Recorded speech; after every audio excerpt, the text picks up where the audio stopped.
Hiya.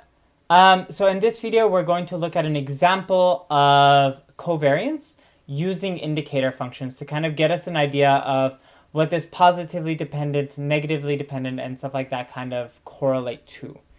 So let's look at an example. We're going to look at example 54.1, and we're going to look at a box. So here we have some box, and the box is going to have 6 balls in it.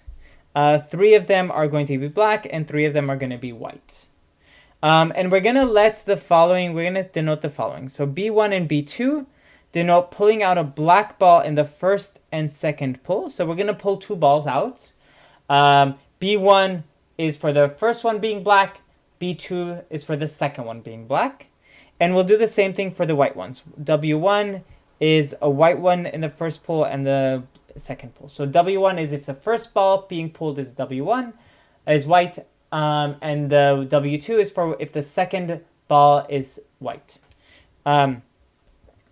So the question is then asking what are the dependencies of B1 and B1 B2 and B1 W2 if we do sampling with and without replacement. So here we're going to be looking for 2 different things. So let's kind of figure it out. Let's see what happens. So first let's try with replacement because this is actually the easier case. Sampling with replacement. Sampling with replacement.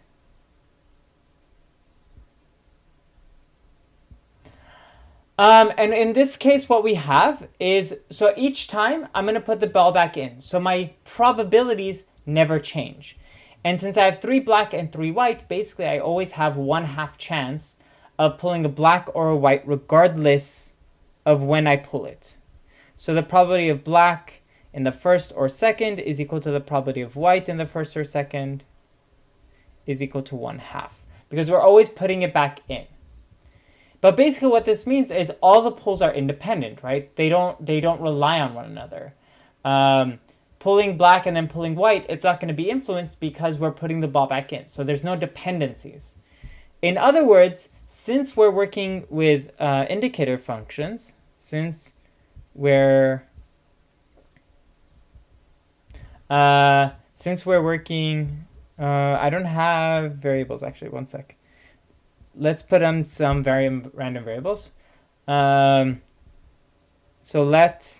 I guess here, this is bad notation. I should say let x be 1, x be 2, x w1, x w2 be indicator functions appropriately. And here I should have x, x, x, x, because these are defined on random variables, not really on events. So what we have is if I'm trying to calculate the covariance, well, the covariance of x b1 and x b2, well, b1 and b2 are independent, right? And since they're independent, this is going to be equal to 0. Since we're using indicator functions, and b1, b2 are independent. And in a similar manner, we have the same thing for b1 and w2 is 0. Okay, so that's easy with the replacement. How about sampling without replacement? This is where things get a little more complicated without replacement. And this is because our second pull is dependent on the first pull, right? Because we're removing something else. So we have the numbers are going to change. So the first thing we kind of know, we know that the probability of being black in the first one or the probability of being white in the first pull is equal to 1/2. That's not going to change. But the probability of the second pull is dependent on the first one. So in other words, what we have is the probability of pulling black, for example, in the second one after we've pulled a black one. Well, if we pull a black one out, that means there's going to be 2 black and 3 white left. So this will be 2/5. The probability that we get white, well, there's 3 of them, right? So this is 3/5. And doing the same thing with white, we get the following. W1, we would have 3 blacks left. And if we look at the white, we would have 2 whites left. Okay, so we have these probabilities.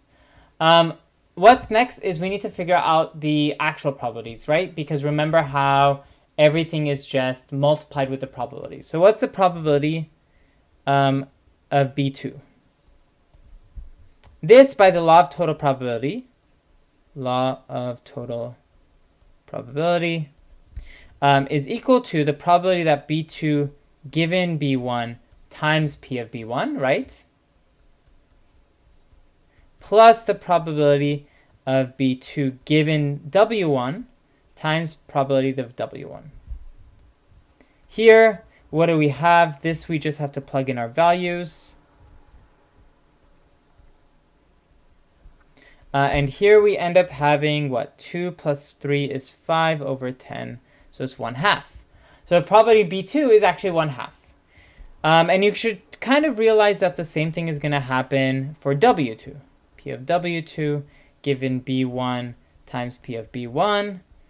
So P of W2 given W1 times P of W1 is equal to 3/5 times 1/2 plus 2/5 times 1/2 is equal to 5/10 is equal to 1/2. Okay, so what do we have for the covariance?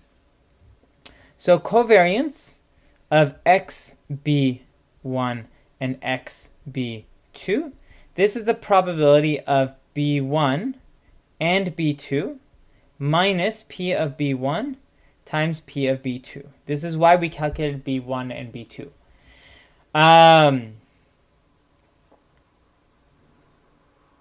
And this we're doing because of indicator functions, right? Normally these are expected values, but because of indicator functions, we can kind of switch these into probability. So what do we have here? Well, let's first look at this one. So what is B1 and B2? Well, this is probability of B1. I guess we'll do P2 given B1 divided by P of B1. Right? Minus, well, what do we have here on the right-hand side? We have 1/2 times 1/2. Wait, no, this is wrong. This is times P of B1 minus, this on the right-hand side we can just plug in 1/2 times 1/2. So what are these? B2 given B1, this is 2/5 times 1/2 minus 1/4. So we have 2/10 minus 1/4. This, if you just calculate, you'll get minus 0.05. So we have a negative dependence. And notice what happens here, right? If I look at the probability that B2 given B1, well, what's this probability? This is 2/5. And this is less than the probability that B2 happens, 1/2. Right? So if I know that I pull a black one out, then my second one now has less of a chance of being black. That's why it's negatively independent. Negatively dependent, sorry. Dependent.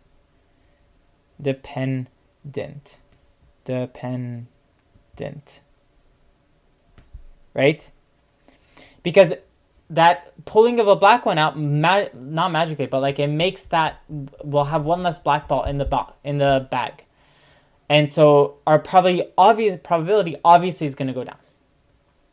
Okay, so that's nice. Let's look at the other one. Let's look at covariance in the other way, and here you should see theoretically something different happen. So x of W2, x of B1. Here, since we're using indicator functions, we can just look at probability.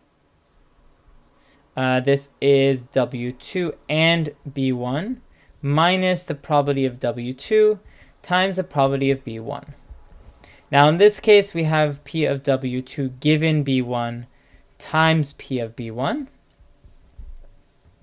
minus P of W2 we saw is 1/2, P of B1 is 1/2. If I pull out a blue one or a black one, I think we saw earlier, this is just, here we go, 3/5. 3/5 times 1/2 minus 1/4. So in this case, we get 3/10 minus 1/4. And if we solve this, we should get 0.05. So in other words, they're positively dependent. And that makes sense again, right? Because the point is that the probability that W2 given B1, which is equal to 3/5, is greater than the probability of W2 just happening by itself, right? In other words, there's a greater chance of us pulling a white in the second one if we know that the first one we pulled is black. So I think intuitively this should make sense. It's just a little bit weird when we're thinking about this first time. So we're going to stop this video here. In the next video, as you see, we're going to start talking about correlation. And yeah, so I will see you then. Bye.